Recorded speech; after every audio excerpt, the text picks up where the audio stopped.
quality trait that we're interested in. And this process is sometimes referred to as phenotypic selection.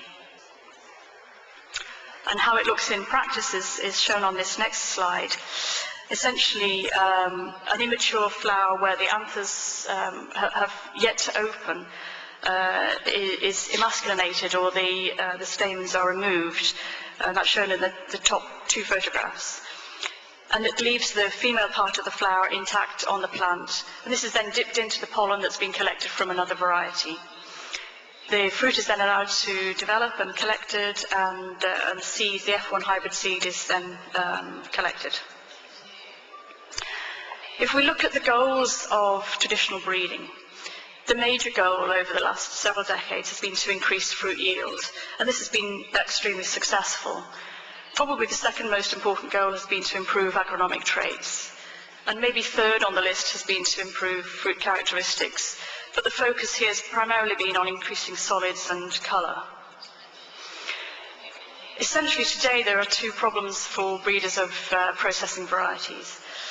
The first, and this is a familiar slide because Vincent showed exactly the same chart, is that the germplasm, through years of crop domestication, has become very narrow. And the pool of genes available to us within the cultivated tomato population is a little restricted. The second problem for breeders is the time scales involved in phenotypic selection are very long. So in the final part of the talk, I want to mention ways in which we're addressing these two problems. I mentioned that the timescales of phenotypic selection are long. It can take up to 10 to 15 years, particularly with the fruit trait, and especially if the trait is controlled by a recessive gene, because after every round of backcrossing, you then have to self the plant in order to see the phenotype and do the phenotypic selection. If we can identify a DNA marker within the genome of the plants that we're crossing, this allows us not only to screen the progeny at a very early stage, but we can also track recessive genes, and it speeds up the whole process of breeding. Now, fortunately for us, tomato has been a model crop for molecular genetics over the last couple of decades. In the 80s, hybridization-based markers were developed for tomato quality traits. And then as we moved through into the 90s, new techniques became available, primarily based on gene amplification or PCR techniques. And as we move into the next decade, even more new techniques have been developed, and these are based on so-called bead array technology. And we can now identify not just one gene at a time using marker technology, but thousands of SNPs in a single assay. So the power of polymorphism detection has increased over the last couple of decades from single genes to thousands of genes. And in fact, only last month, a physical map of tomato was published on the SGM site that Vincent mentioned. And we currently have thousands of molecular markers available to us, and hundreds of genes that are genes or QTLs or loci that are selected with or shown to be involved in major fruit quality characteristics. The other problem I talked about was the limitation of the size of the available germplasm. This can partly be addressed by tapping into the exotics, as you saw on that pie chart, so the wild species, and also the integration lines where part of the wild genomes have been brought into cultivated tomato.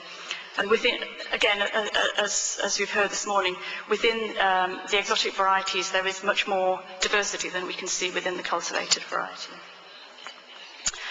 But a way that we can increase this variation still further is a process called mutagenesis, sometimes referred to as accelerated evolution.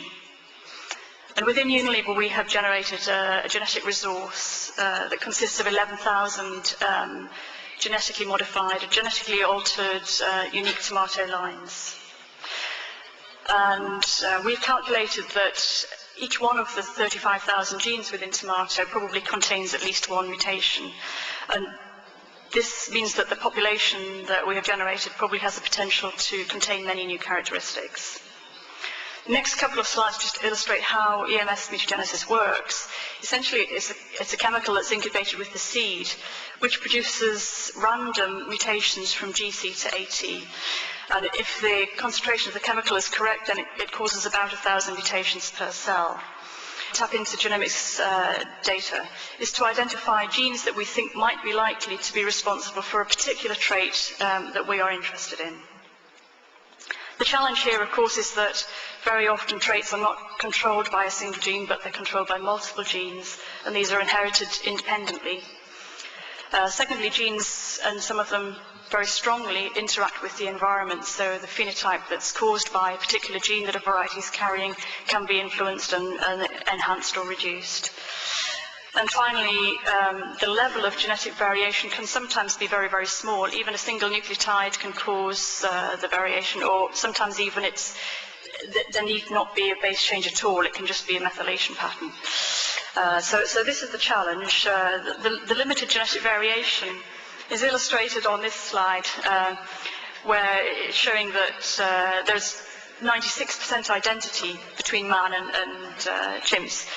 Maybe these two photographs aren't very, very good examples to show that that's surprising. But in the case of cultivated tomato, it's even more extreme, because the level of genetic variation between different cultivated tomatoes is approximately 0.1%. But on the plus side, as we've talked about previously, there's been an exponential growth in the level of genetic information available for tomato recently. This is showing the 12 chromosomes of tomato and the status of genome sequencing projects around the world towards the goal of fully sequencing tomato genome, which I'm assured is very, very close to completion. There's also been huge efforts to try and annotate the different genes within the genome, and so there is now an unprecedented description of genes controlling traits of importance in tomato. So what do we do when we've identified a gene that we think is important for controlling a trait that we're interested in? The answer is that we go into our mutant population and we carry out a process called tilling, which is targeting induced local lesions in genomes. Essentially how that works is we take a pool of DNA extracted from 8 different mutant plants. We mix that pool together, and then we amplify up the fragment of DNA for the particular gene that we're interested in. And I've tried to illustrate it here by showing a theoretical, hypothetical sort of example where one of the plants in the pool is mutated within that gene, and that's shown in green. When we separate the strands and bring them back together again, some of the mutant DNA for the amplified fragment will hybridize or stick to DNA from a wild-type plant, and there will be a mismatch at which the two strands of DNA, at which the two strands of DNA won't match. There is a number of specific enzymes which will cut DNA at such a position where there is a mismatch. And what you can then do is, from a pool that contains DNA from a mutant plant, following cutting, you will generate 2 smaller fragments. So if you resolve the fragments from the pool using capillary or gel electrophoresis, you can actually spot the mixes which contain these chopped fragments. And using this sort of approach at Unilever, we've identified several mutations in a specific gene which we believe is linked to a fruit quality trait. Unfortunately, I can't talk about the gene that we've been screening at the moment because we're in the process of drafting a patent for that. Okay, the second approach, which is complementary and carried out in parallel, is to exploit something called metabolomics. This essentially is just the study of the metabolite profile of a given cell, tissue, fluid, or organism. So in this example, the composition of metabolites of a tomato fruit at a particular stage of ripening.